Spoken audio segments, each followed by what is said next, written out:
नमस्कार. UK Marathi story वर्ल्डमध्ये तुम्हा सर्वांचं मनपूर्वक स्वागत आहे. कथा आवडत असल्यास लाईक करा, कमेंट सेक्शनमध्ये जाऊन स्वाईप करून हाईप बटन दाबा, कथा शेअर करा आणि चॅनलला नक्की सबस्क्राईब करा.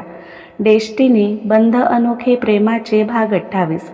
सम्राट एकटक आध्याला बघत होता. डोळ्यात खट्याळ भाव तर मनात खूप सारे प्रेम. त्याच्या नजरेने पुढ्यात बसलेली आध्या बावरून इकडे तिकडे बघू लागली. त्याची नजर तिला अस्वस्थ करू लागली. कुठेतरी गुडूप व्हावे असे तिला वाटून गेले. असे नका ना बघू, आध्या मान खाली घालून लाजत बोलली. का? काही फील होत आहे का? त्याचा खट्याळ प्रश्न आणि ती अधिकच लाजली. आम्हाला माहीत नव्हते आमची वाघीण एवढी शाई आहे. तिच्या हातावर हात ठेवून एकटक तिला बघत सम्राट बोलला. ती फक्त गालात हसली. हाय, बायको लाजताना काय भारी दिसतेस म्हणून सांगू, पण आम्हाला आमची शेरनीच आवडते, कोणालाही न घाबरणारी.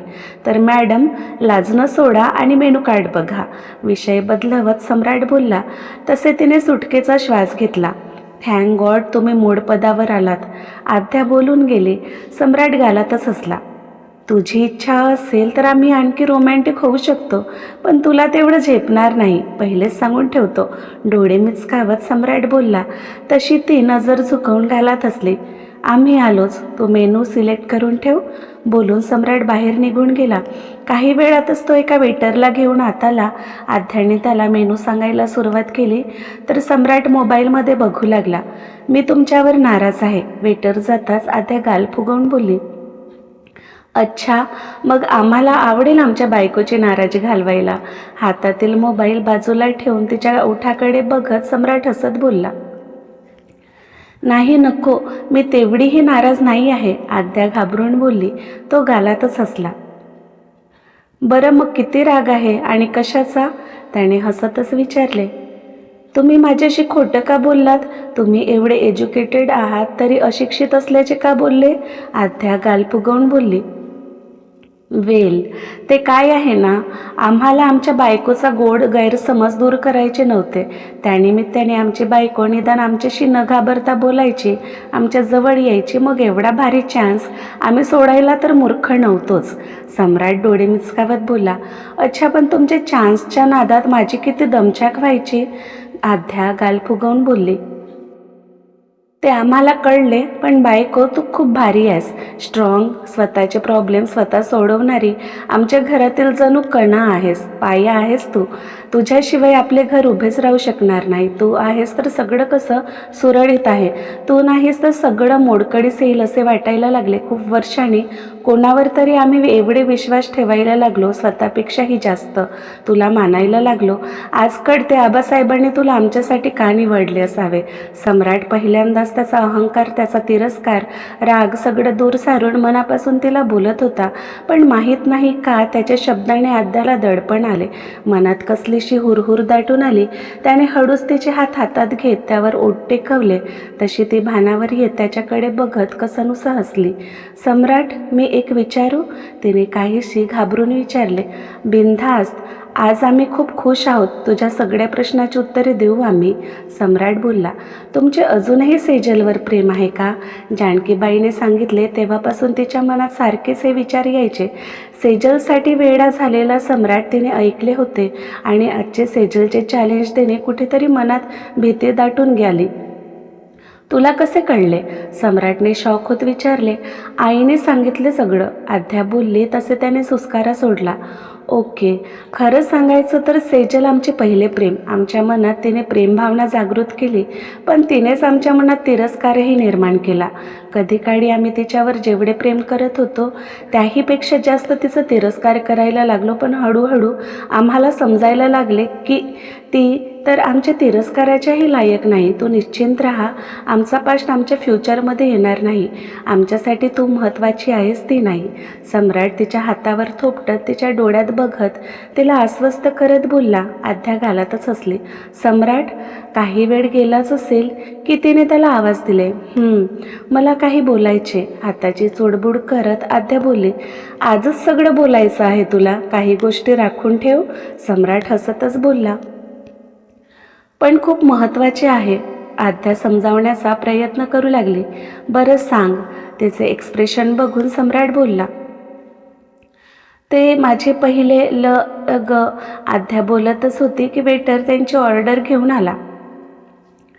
आपण नंतर कंटिन्यू करू तर चालेल, आता लंच एन्जॉय करूया, सम्राट बोलला. तसे तिने होकारात मान हलवली, पण मनाला रुखरुख लागली होती. जेवण झाले तसे दोघेही घरी निघून गेले. आध्याच्या गालावरची लाली, तिचा हसरा चेहरा दोघात सगळं ठीक असल्याचे सांगून गेले. आध्या रूममध्ये जात होतीच की तिची नजर लॅपटॉपवर काम करणाऱ्या वीरवर पडली. येऊ का मी? आध्याने दरवाज्यावर नॉक करत घसा ठीक करतच विचारले. भाभी तुम्ही या ना. लॅपटॉप बाजूला सारत वीर उभा झाला. आध्या आत येत कमरेवर हात ठेवून त्याच्याकडे रोखून बघू लागली. काय झाले भाभी, तुम्ही असे काय बघताय? आमचे काही चुकले का? त्याचे एक्सप्रेशन बघून वीर गोंधळून बोलला. आध्याने त्याचे कान पकडले. भाभी काय करताय? दुखतोय आम्हाला, वीर कडवडत बोलला. अच्छा दुखतोय, आणि एवढे दिवस मला त्रास झाले त्याचे काय? तुम्ही माझ्याशी खोटं का बोललात? आध्या खोटं त्याला रागवू लागली.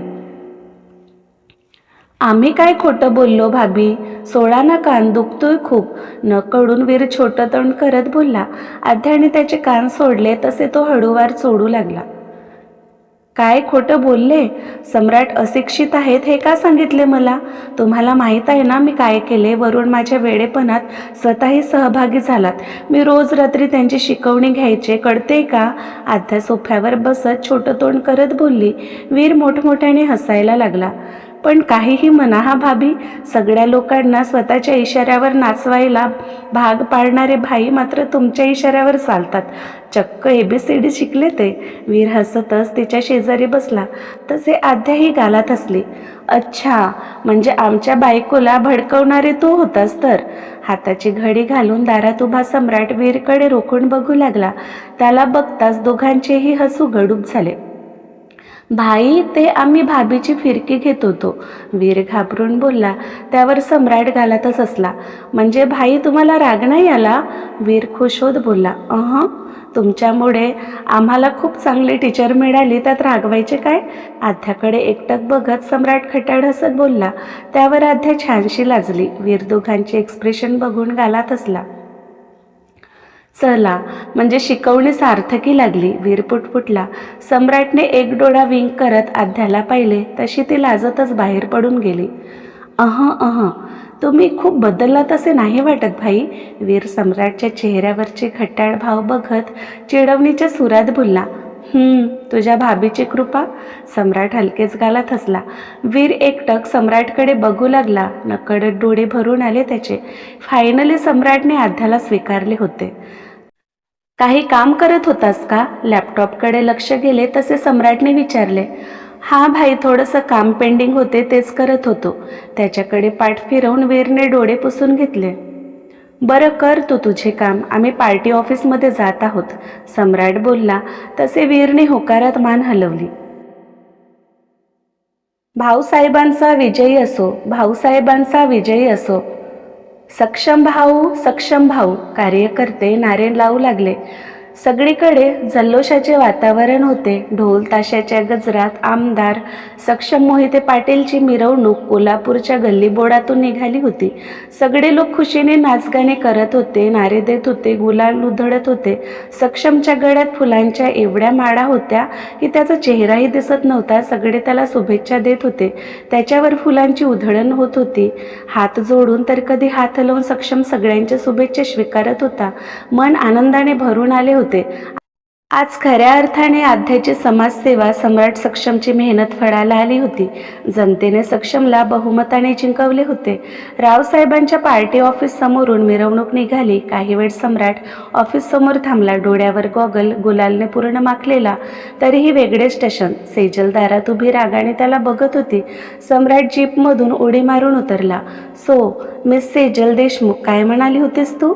तू जिंकणार, काय झाले, निघाली इकडे? आली मोठी आम्हा मोहिते पाटलांना चॅलेंज देणारी.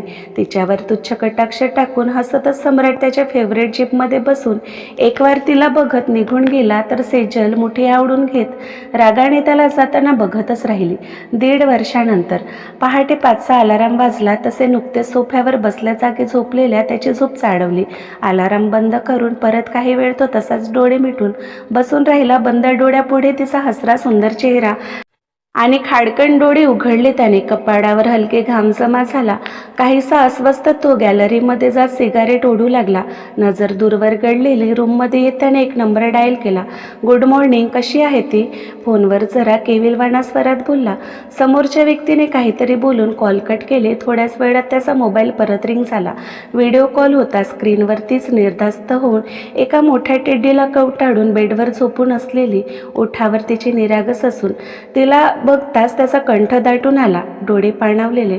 गुड मॉर्निंग बायको, तो हलकेच पुटपुटला.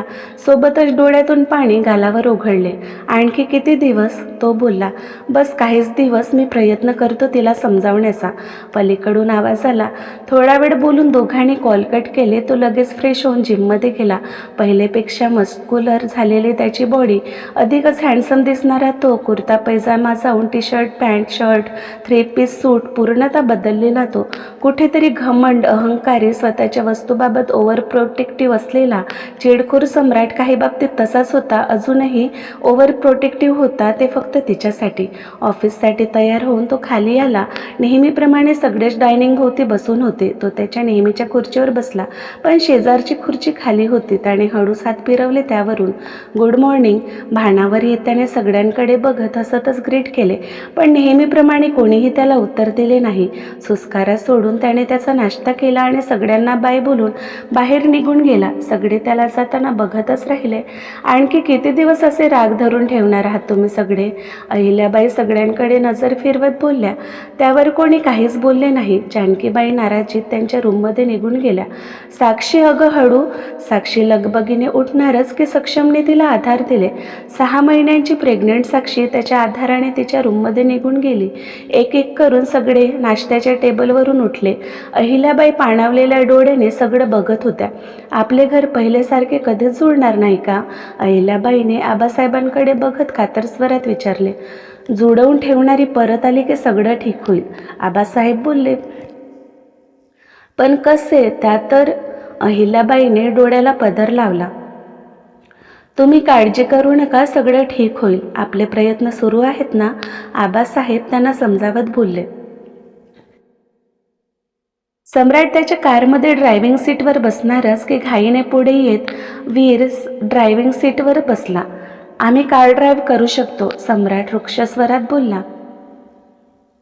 आय नो, पण तुमची काळजी घेणे आमचे कर्तव्य आहे, फक्त त्यांच्यासाठी. त्याच्याकडे न बघताच वीर रुक्ष स्वरात बोलला. सगळ्यांना फक्त तिची काळजी. आम्ही जसे हयातच नाही, खूप झाले तिचे. आम्ही आता बघतोच तिला. चिडचिड करत सम्राट दुसऱ्या बाजूने बसला. त्यांना त्रास होईल असे काहीही करू नका, वीर चिडून बोलला. बायको आहे ती आमची, आम्ही काय करायचे ते आम्ही ठरवू. सम्राट चिडून मोबाईलमध्ये बघू लागला. वीरने नाहीमध्ये मान हलवून कार ड्राईव्ह करू लागला. काही वेळातच दोघे फॅक्टरीमध्ये पोहोचले. कारला टेकून हाताची घडी घालून त्यांची वाट बघत असलेली सेजल त्यांच्या नजरेस पडली. वीर कारमधून उतरत ताळताळ पावले टाकत तिच्या बाजूने आत निघून गेला. हाय सम्राट. सम्राट आत जात होताच की तिने हसतच त्याला आवाज दिले. काय काम होते? त्याने रागाने विचारले. काम तेच नेहमीचे, डोळे मिचकावत सेजल गालात हसत बोलली. तसे सम्राटने मोठे आवडून घेत तिला इग्नोर करून आत जाऊ लागलास की आणखी किती दिवस तिची वाट बघणार आहेस? ती कधीच नाही येणार माझे ऐक. तुझा होकार असेल तर मी अजूनही लग्नाला तयार आहे, सेजल त्याच्या पाठमोऱ्या देहाकडे बघत बोलली. आमच्यावर एवढेही वाईट दिवस आले नाहीत जिच्यामुळे सगळं घडले तिचा स्वीकार करू. आमचं उत्तर अजूनही तोच आहे, ती नाही तर कोणी नाही. आम्ही मरेपर्यंत तिची वाट बघायला तयार आहोत. बोलून सम्राट आत निघून गेला तर सेजल त्याला जाताना बघतच राहिली. खुर्चीवर बसून डोळे मिटून घेत तो स्वतःला शांत करू लागला. आमची एक चूक सगळं विस्कळीत करून गेली. सम्राट हळूवार पुटपुटला. टेबलवर असलेला तिचा फोटो त्याने हातात घेतला. आय मिस यू बायको, सम्राट कातर स्वरात बोलला. डोळ्यातून पाणी गालावर उघडले. दारातून त्याला बघणाऱ्या वीरचेही डोळे भरून आले. दया आली त्याला सम्राटची. गेल्या 1.5 वर्षापासून तो खूप एकटा पडला होता. घरातील सगळेजण त्याच्याशी बोलणे टाकले होते.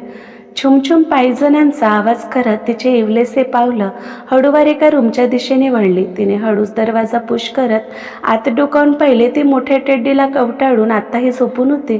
ती दरवाजा उघडून चोर पावलाने बेडजवळ पोहोचली. पण नाजूकशा छुमछुमने तिची झोप चाळवली तरी डोळे बंद ठेवूनच गालात हसली. तिने बेडवर चढून टेड्डी कसे तरी दूर सरकवत जागा बनून स्वतः तिच्या शेजारी आडवी झाली. तिचे हात स्वतःच्या पोटावर ठेवून एकटक तिला बघू लागली. तिने एक डोळा उघडून पाहिले तशी त्या चिमुरडीने घाईने डोळे मिटले. गुड मॉर्निंग आभा, तिने गुदगुल्या करत तिला विश केले. तशी आभा खडखडून हसायला लागली. आत्ता न तो पोतात दुत्त, ती हसतच बोबडे बोलू लागली. तसे तिने आभाला मिठीत कवटाळून घेतले. गुड मॉर्निंग आध्या. ओठावर सुंदर हसू हातात ट्रे घेऊन आध्याची वहिनी भारती रूममध्ये आली. गुड मॉर्निंग भाभी. बेडवर उठून बसत मोकळ्या केसांना फोल्ड करून वर क्लचरने अडकवत आध्या हसतच बोलली. गुड मॉर्निंग आध्या. पाठोपाठ अभयचा आवाज आला. आध्याने त्याला पाहिले आणि खडखडून हसायला लागली. तिला हसताना बघून छोटी आभाही टाळ्या वाजवून हसायला लागली. भाई, ही काय अवस्था करून घेतलीस? अंगावर या प्रणपीठाने माखलेला तो, हातात नाश्त्याची प्लेट. अभय, भारती त्यांच्या दोन्ही मुलींना हसताना बघून एकमेकांना बघत गालातच हसले. पुरे झाले हसणे, उठ लवकर ब्रश करून ये.